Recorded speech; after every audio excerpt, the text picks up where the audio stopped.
러시아와 우크라이나의 전쟁이 계속 이어지고 있습니다.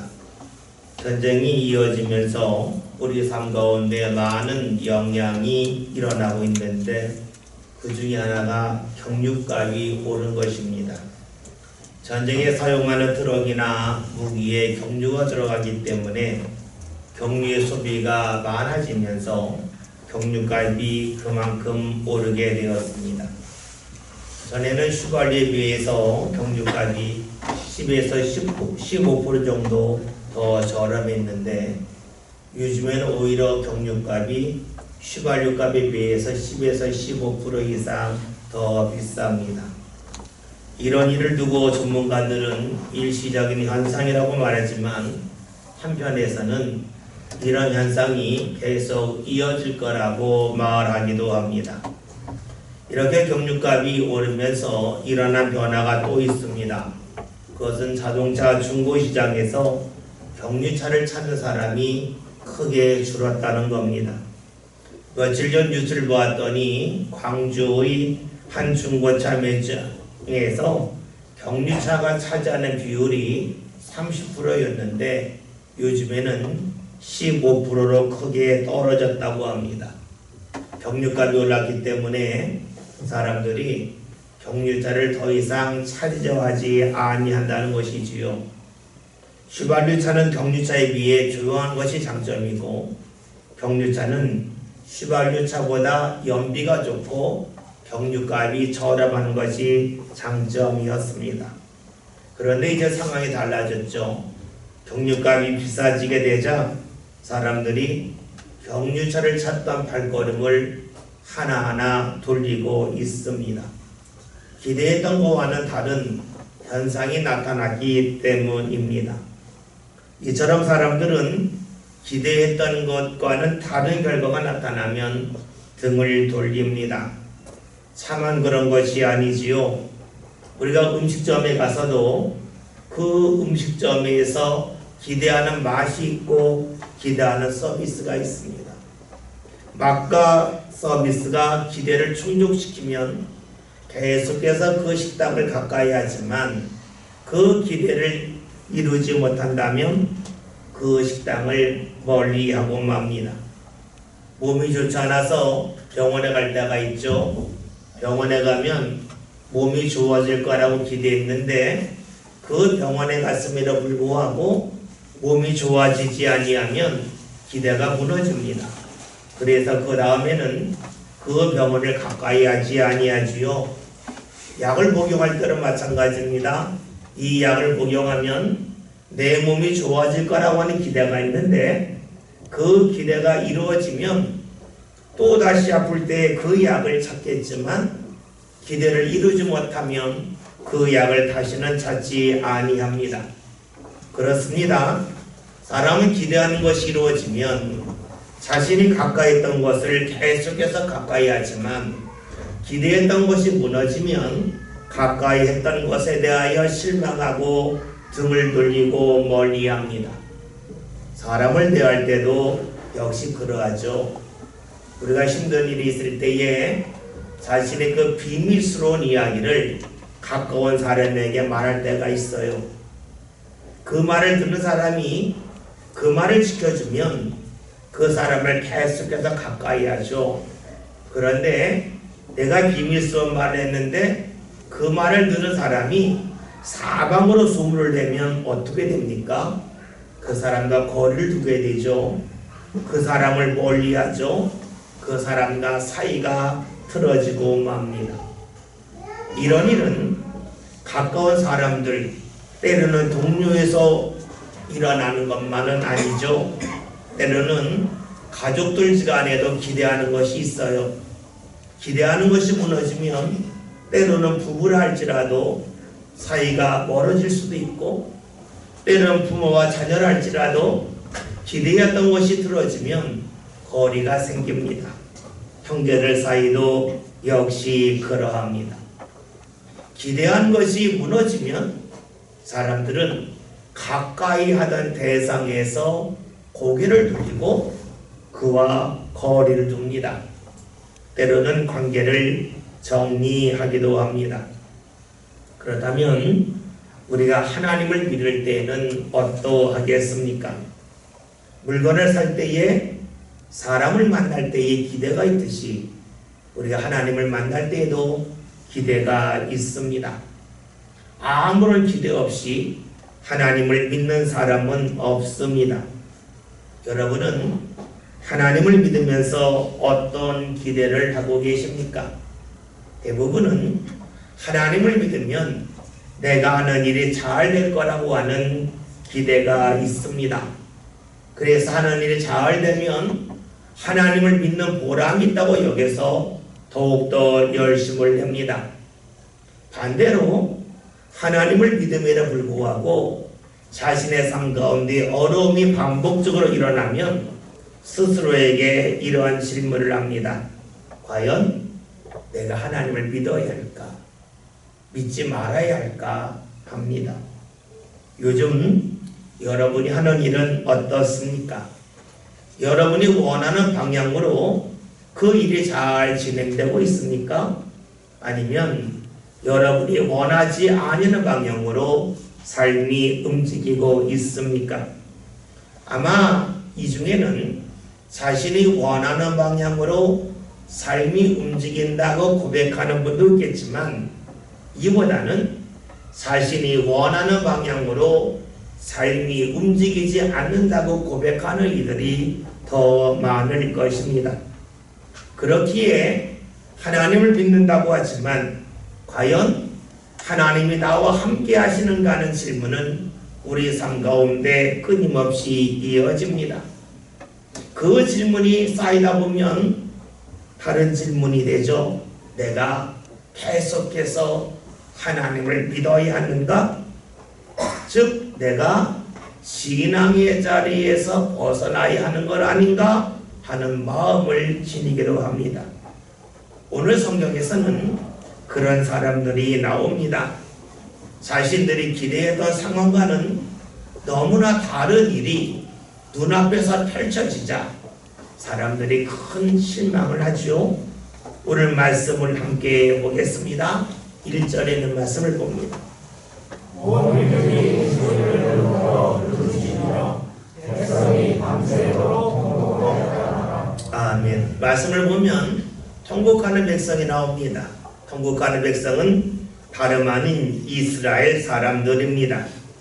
이들이 왜 밤새도록 통곡을 했겠습니까? 우리가 오늘 민수기 14장이라는 말씀을 보았는데 그 이유는 13장에서 볼 수가 있습니다. 이스라엘 사람들은 출애굽을 한 후에 광야에서 나와서 하나님께서 이스라엘 조상인 아브라함과 이삭과 야곱에게 약속해 주신 땅을 향하여 발걸음을 옮겼습니다. 그리고 드디어 약속의 땅 앞에 이르게 되었습니다. 약속의 땅 앞에 이른 이스라엘 사람들은 크게 두 가지를 기대합니다. 어떤 기대를 했겠습니까? 여러분 생각해 봅시다. 여러분이 누군가에게 좋은 식사를 대접받겠다는 약속을 받았습니다. 그러면 가면서 어떤 기대하겠습니까? 두 가지 기대가 있어요. 첫째는 음식이 좋을 거다, 맛있을 거라는 기대가 있어요. 또 다른 기대는 그 맛있는 음식이 내 몸에 좋을 거라고 하는 기대가 있어요. 생각해 보세요. 맛있는 식사인데 내 몸에 좋지 않다면 그걸 누가 먹겠어요? 그러니까 좋은 식사라고 하는 것은 내 입맛에도 맞고 내 몸에도 맞아서 소화가 잘 되어야만 합니다. 맛은 없는데 몸에 좋다면 별로 가까이 하고 싶지 않고, 또 맛은 있지만 몸에 좋지 않다면 그 음식을 누가 먹으려 하겠습니까? 마찬가지입니다. 하나님이 약속하신 땅이라면 두 가지 조건이 필요해요. 첫째는 좋은 땅이어야 해요. 또 다른 하나는 자신들이 차지할 수 있어야 합니다. 민수기 13장이라는 말씀을 보면 약속의 땅 앞에 가서 이스라엘에서 12명의 정탐꾼을 보냈는데 그 정탐꾼이 약속의 땅을 보고 와서 하는 이야기가 그 땅은 너무나 좋은 땅이라고 말을 합니다. 기름진 땅이어서 농사가 잘 된다는 거예요. 첫 번째 조건은 갖추었습니다. 그런데 두 번째 조건이 문제입니다. 그 땅에 가보았더니 그 땅에 사는 사람들의 몸이 너무 크다는 겁니다. 체구가 얼마나 큰지 그들에 비하면 자신들은 메뚜기와 같다라고 보고를 합니다. 그러니까 좋은 땅이지만 차지할 수 없는 겁니다. 음식으로 말하면 입맛에 맞는 음식이지만 그것을 먹으면 설사하고 토한다 하는 것과 같습니다. 그러니까 이스라엘 사람들이 그런 땅을 보고 누가 좋아하겠어요? 여러분에게 누가 음식을 대접하면서 맛있는 겁니다. 그런데 여러분이 이 음식을 먹으면 체하고 토합니다 라고 말한다면 얼마나 화가 나겠어요? 지금 이스라엘 사람들이 그러한 모습입니다. 지금까지 약속의 땅에 오기까지 광야를 지났습니다. 광야는 낮에는 매우 뜨거운 곳입니다. 밤에는 무척이나 춥습니다. 그리고 물도 별로 없었고 먹을 것도 변변치 않았습니다. 그러니까 이스라엘 사람들은 이럴 줄 알았으면 뭐하러 광야를 지나는 수고를 해야 했는가 하는 생각이 몰려오는 겁니다. 자신들의 기대했던 모습이라면 지금까지의 수고가 전혀 아깝지 않겠지만 자신의 기대와는 너무나 달랐기 때문에 지금까지의 수고가 모두가 헛되라고 여깁니다. 그러니까 이들이 이렇게 말을 해요. 2절에 있는 말씀을 함께 봅니다. 이스라엘 자손이 다 모세와 아론을 원망하며 온 일들이 그들에게 이르되 우리가 애굽 땅에서 죽었거나 이 광야에서 죽었으면 좋았을 것을. 아멘. 이들 하는 말이 뭡니까? 헛고생했다는 겁니다. 이럴 줄 알았으면 뭐하러 왔나 하는 원망이 나오고 있습니다. 지금까지 약속의 땅이라고 하는 것, 젖과 꿀이 흐르는 그 땅은 좋은 땅일 뿐만이 아니라 들어갈 수 있는 땅이라고 여겼던 것이죠.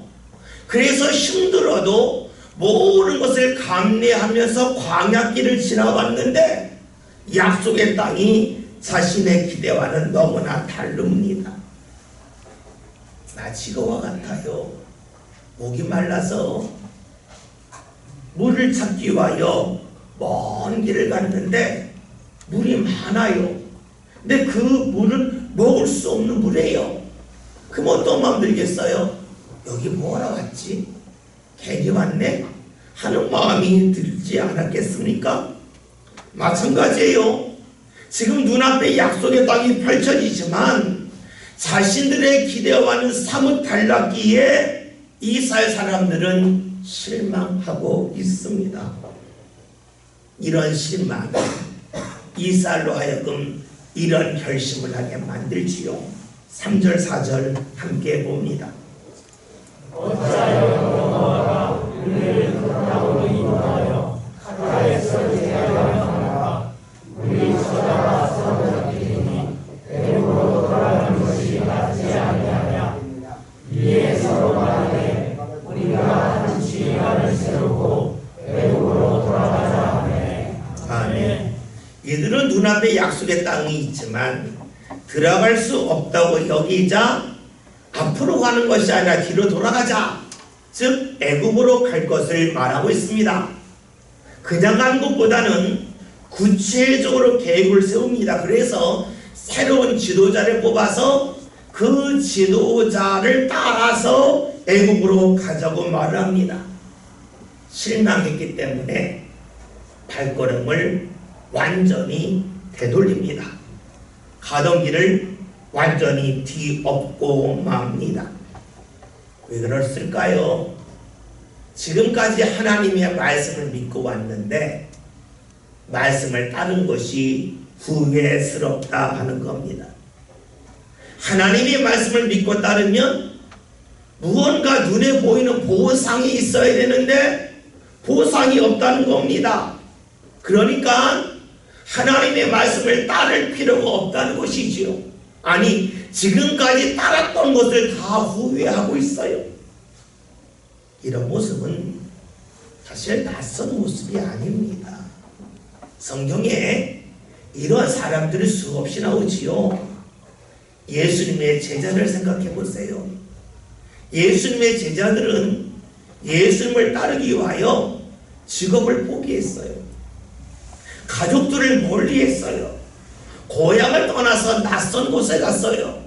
잠을 잘 때로 편하게 집에서 잠을 자는 것이 아니라 노숙할 때가 많았어요. 얼마나 고생스럽습니까?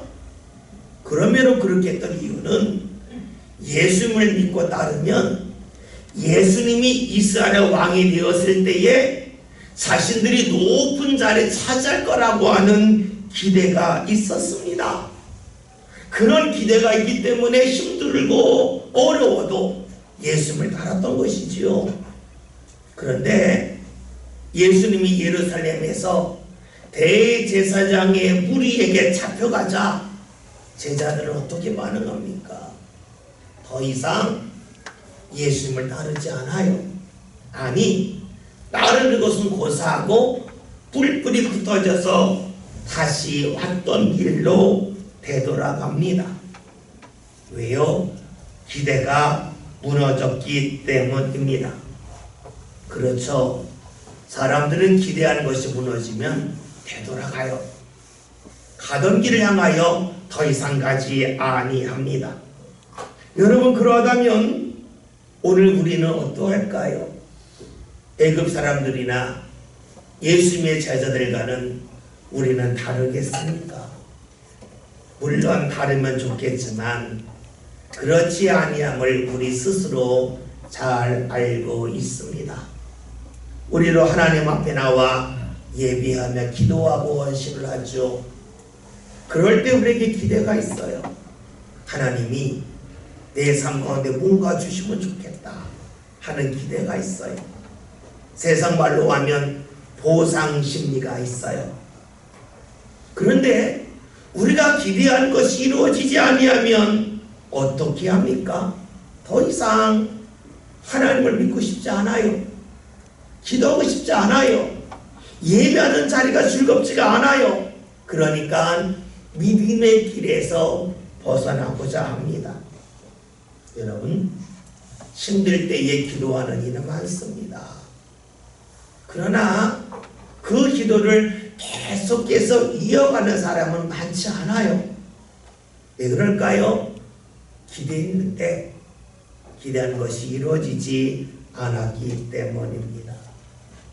그러니 우리는 본문에 나오는 이스라엘 사람들, 기대하는 것이 무너졌을 때에 앞으로 더 이상 가지 않고 가던 길을 완전히 뒤엎고 애굽으로 돌아가려고 하는 애굽 사람들을 충분히 이해할 수가 있고 그들 속에 우리를 발견할 수가 있습니다.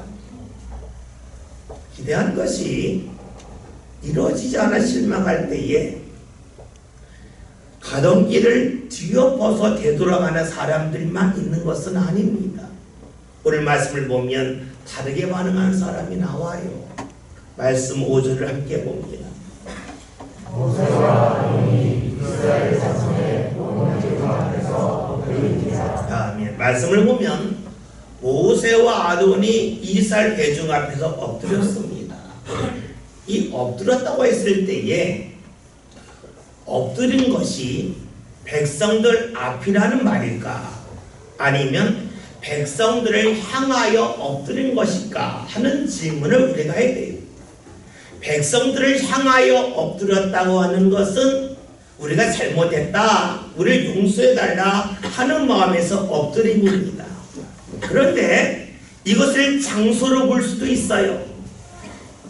하나님의 말씀을 더 이상 따를 수 없다고 여기는 사람들 앞에서 그들은 엎드렸다고 볼 수가 있어요. 무엇일까요?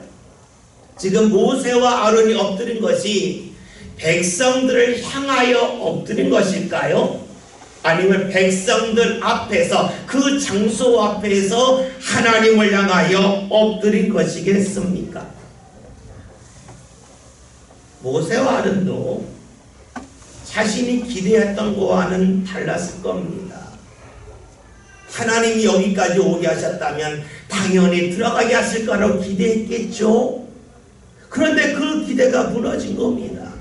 여러분, 신앙생활 하면서 자신의 기대가 다 이루어졌다고 고백하는 사람은 아무도 없습니다. 내가 기대하는 것과 하나님이 나에게 허락하시는 것이 늘 일치하는 것만은 아닙니다. 여러분, 생각해 봅시다. 지금 모세와 아론은 백성들 앞에서 엎드립니다. 누구에게 엎드렸을까요? 백성들일까요? 하나님일까요?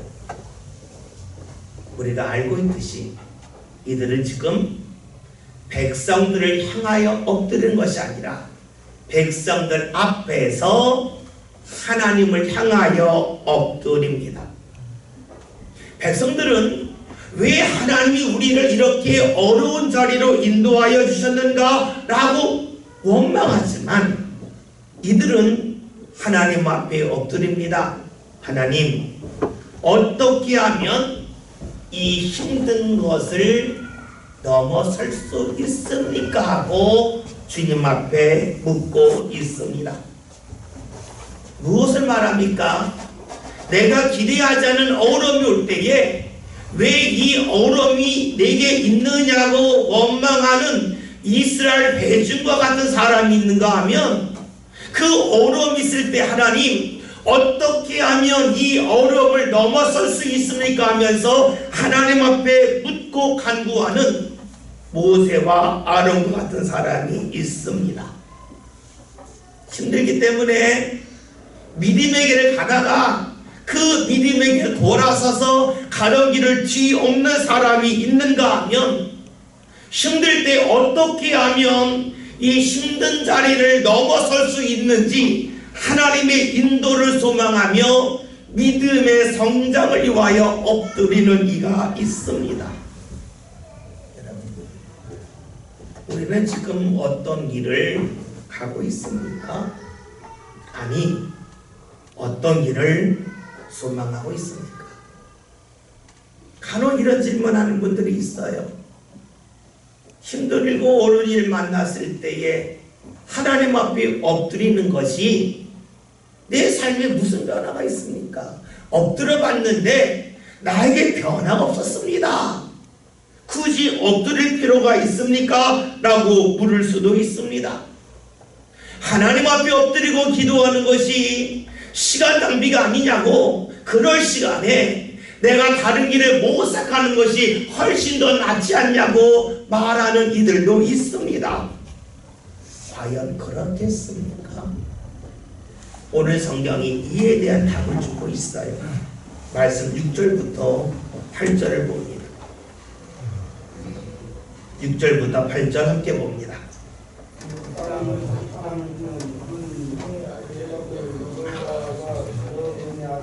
다시 6절부터 8절에 있는 말씀을 함께 읽겠습니다. 말씀 봅니다.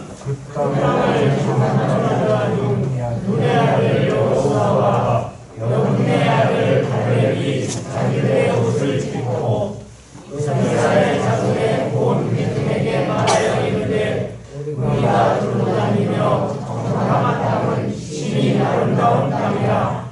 여호와께서 우리를 기뻐하시면 우리를 그 땅으로 인도하여 주시고 그 땅을 우리에게 주시리라. 이는 과연 정과 의에 흐르는 땅이니라. 아멘. 모세와 아론이 엎드리기 전에, 즉 기도하기 전에 모든 이스라엘 사람들은 애굽으로 돌아갈 것만을 생각하고 있었습니다. 그런데 모세와 아론이 엎드려 기도한 후에 약속의 땅을 정탐했던 12명 중에 여호수아와 갈렙이 앞으로 나옵니다. 그 전까지는 숨죽이고 가만히 있었습니다. 그런데 모세와 아론이 기도한 후에 아무 말도 하지 않았던 여호수아와 갈렙이 입을 열기 시작을 합니다. 그들은 두 가지를 말, 첫째는 약속의 땅은 아름다운 땅이라 라고 말합니다. 또 다른 하나는 약속의 땅은 우리의 힘으로 차지할 수 없는 것은 맞다. 그러나 하나님이 함께 하시면, 하나님을 기뻐하시면 그 땅에 들어갈 수 있다고 말을 합니다. 약속의 땅으로 가지 말고 애굽으로 돌아가자 하는 사람들은 하나님이 약속하신 땅이라면 그냥 들어가야 된다라고 생각을 했습니다. 반면에 여호수아 갈렙은 약속의 땅은 우리의 힘으로 들어가는 것이 아니라 하나님이 우리를 기뻐하셔서 우리와 함께해야 들어갈 수 있다고 말하고 있습니다. 여러분, 이들이 하는 말에 뭡니까? 약속의 땅은 자신들이 힘이 강해져서 들어가는 것이 아니라는 겁니다. 그 땅에 들어가는 것은 분명 힘든 일이지만 하나님이 함께할 때에, 즉 믿음이 있을 때에 가능함을 말하고 있습니다. 무엇을 말할까요? 약속의 땅 앞에 오는 것은 사람의 수고로 가능하다는 거예요.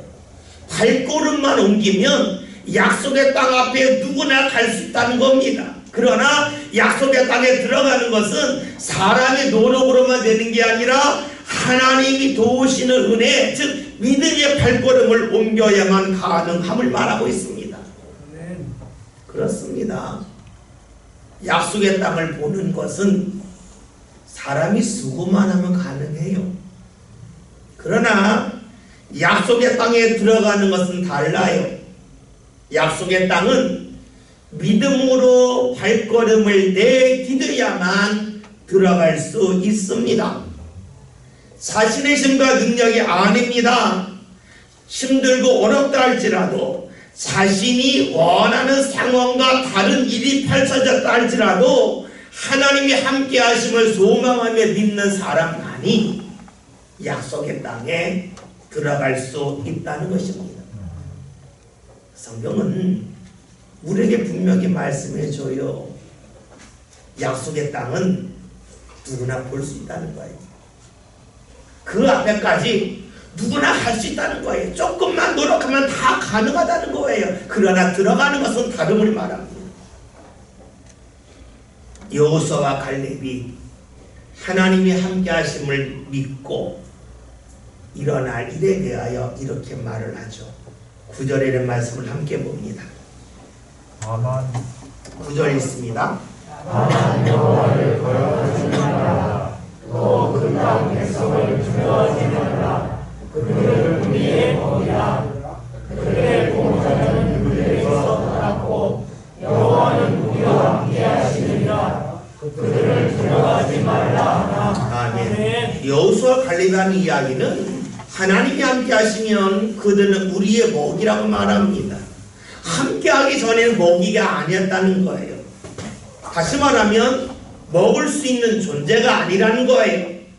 또 다른 말로 하면 감당할 수 있는 대상이 아니었다는 거예요. 그러나 하나님이 함께 하시면 감당할 수 있는 대상이 됨을 말하고 있습니다. 여호수아와 갈렙은 하나님이 인도하시면 어려움 자체가 없다고 말하지 아니합니다. 여러분, 우리가 어려움을 감당하는 방법 두 가지가 있죠. 어려움이 사라지는 것이고 또 하나는 어려움을 넘어서는 거예요. 그런데 성경은 우리에게 무엇을 말씀하냐면 어려움이 사라지는 것이 아니라 어려움을 감당할 수 있는 사람이 되게끔 주께서 우리를 인도하심을 말하고 있습니다. 그래서 여호수아 갈렙이 말하죠. 그들이 없어지는 것이 아니라 그들이 우리의 먹이가 된다. 그들을 그대로 있지만 우리가 달라져서 우리가 감당할 수 없었던 대상을 감당할 수 있도록 주께서 인도하신다고 하는 것을 말하고 있습니다. 약속의 땅에 들어가려면 자신들이 달라져야 할 말합니다. 지금까지는 수고하고 노력하는 발걸음으로 약속의 땅 앞에 왔어요. 그러나 약속의 땅에 들어가는 것은 그런 수고로만 되는 것이 아니라 하나님이 함께 하시는 믿음의 발걸음을 내디뎌야만 가능함을 말하고 있습니다. 여러분, 성경은 우리에게 계속해서 말씀하고 있습니다. 하나님의 인도함을 받을 때에 어려움이 있다는 것이지요. 그 어려움 속에서 가던 길을 멈추고 되돌아가는 사람들, 신앙의 발걸음을 옮겼다가 그 발걸음을 포기하는 사람들이 있음을 말합니다. 그런 사람들은 약속의 땅을 볼 수는 있습니다. 그러나 들어가지 못하겠죠. 약속의 땅은 어려움이 있음에도 불구하고 하나님 앞에서 하나님의 인도를 받고자 믿음의 성장을 원하는 사람이 믿음의 발걸음을 내디뎌서 약속의 땅에 들어갈 수가 있습니다. 그러나 사람들은 이런 말을 별로 좋아하지 않아요. 왜냐하면 사람들이 원하는 것은 나의 변화가 아니에요. 상황의 변화만 원해요. 그러니까 그런 여호수아 갈렙을 싫어하죠. 말씀 봅니다. 10절 함께 봅니다. 온 민족이 그를 불러 취하는데 그때 여호와의 영광이 흠뻑여서 이스라엘 모든 자손에게 나타나시니라. 아멘. 자신들의 변화를 싫어했던 이들이 여호수아 갈렙을 돌로 쳐주기로 합니다. 근데 하나님은 나타나셔서 그들이 잘못됐다고 하는 것을 보여주고 계십니다. 약속의 땅에 들어가면서 하나님과 함께 들어가라고 하지 않는 하나님을 잊은 이들에게 하나님이 살아계심을 보여주셨습니다. 약속의 땅은 사람의 수고로 들어가는 것이 아닙니다. 믿음으로 들어갈 수 있습니다. 힘들기 때문에 가던 길을 되돌아가는 사람이 아니라 힘들고 어려울 때에 신앙이 성장해서 신앙이 업해져서 하나님을 바라보는 사람이 들어갈 수가 있습니다. 예수님은 이를 분명하게 보여주셨습니다. 예수님에게로 약속의 땅이 있습니다. 바로 하나님 앞으로 가는 것입니다. 그런데 예수님이 하나님 앞으로 가기 전에 반드시 거칠 곳이 있었죠. 바로 십자가를 지시는 일입니다. 십자가를 지는 곳은 예수님 개인에게 육신의 고통이 있습니다. 또 하나는 예수님을 가까이 했던 이들이 예수님을 배반하는 관계의 깨짐이 있습니다. 이것이 예수님에게는 너무나 힘든 일이죠. 그러기에 예수님은 십자가를 지지 아니했으면 좋겠다고 하는 마음을 가졌습니다. 힘들고 어려운 자리에서 다시 뒤로 돌아가길 원하셨죠. 그러나 예수님은 그런 마음이 있을 때에 그렇게 결정을 내리고 움직이는 것이 아니라 하나님이 원하시기를 알았죠. 힘들고 어려울 때는 가던 길을 되돌아서 뒤엎는 것이 아니라 힘들다면 나의 변화, 내가 업해져서 내가 올라가서 감당하면 된다고 하는 것을 아셨기에 겟세마네에서 기도하셨습니다. 예수님은 예수님이 가야 할 약속의 땅을 바라보는 것으로 만족하지 않으셨습니다. 그 땅에 들어가셨습니다. 들어가는 일은 원치 않고 힘든 일이 있을 때에 본인이 올라가는 것, 업해지는 일을 통해서 가능함을 아셨습니다. 오늘 주님께서 우리에게 무엇을 원하시겠습니까? 원치 않는 일이 있기 때문에 가던 믿음의 길에서 벗어나서 되돌아가는 것입니까? 아니면 원치 않은 일이 있을 때에 내 믿음이 업해져서 가던 길을 믿음으로 가는 것이겠습니까? 오늘 우리를 삶 가운데 때로는 경제적인 어려움이 찾아올 수도 있습니다. 또 때로는 나이가 들면서 내 몸이 약해지는 어려움이 찾아옵니다. 누구에게나 찾아오는 일입니다. 여러분, 그 어려움이 있을 때 여러분은 어떻게 하십니까? 지금까지 달려갔던 믿음의 길에서 되돌아가는 업기를 하고 계십니까? 뒤엎기를 하고 계십니까? 아니면 힘들기 때문에 내가 좀 더 믿음으로 나아가고자 내 믿음이 업하기를 원해서 주를 더욱더 찾고 계십니까? 오늘 성경은 우리에게 말씀해 줍니다. 우리의 신앙은 약속의 땅을 보는 것이 아니라 들어가는 것임을 말씀해 줍니다. 들어가는 것은 어렵기 때문에 뒤엎기를 하는 것이 아니라 어렵기 때문에 신앙의 업하기, 신앙을 위로 끌어올리는 일을 하기를 원하고 계십니다. 오늘 말씀 제목이 업기, 업하기입니다. 누구나 힘들면 뒤엎기를 원하지요. 그러나 성경은 우리에게 말씀합니다. 약속의 땅을 보는 자가 아니라 들어가는 자가 되지 않겠냐. 그 땅에 들어가는 길은 업기가 아니다. 업하기다. 말씀해 주고 계십니다. 저와 여러분의 삶 가운데 주님 허락하시는 은혜의 자리, 약속의 땅을 소망하십니까? 감당하기 어려운 일이 있다고 해서 애굽으로 돌아가려고 했던, 업기를 했던 이스라엘 백성의 모습이 아니라 바로 하나님 앞에서 약속의 땅에 들어가기 위하여 업하기를 했던 믿음의 사람들의 모습, 그리고 이를 위하여 십자가를 지시기 위하여 기도하셨던 예수님을 기억하면서 저와 여러분도 업기가 아니라 업하기 하는 믿음의 삶을 함께 살아갑시다. 그리하여 저와 여러분들이 약속의 땅을 보았다가 아니라 약속의 땅에 들어갔습니다. 믿음으로 들어갔습니다. 이 고백을 할 수 있는 복된 성도를 다 될 수 있기를 주님의 이름으로 기원드립니다.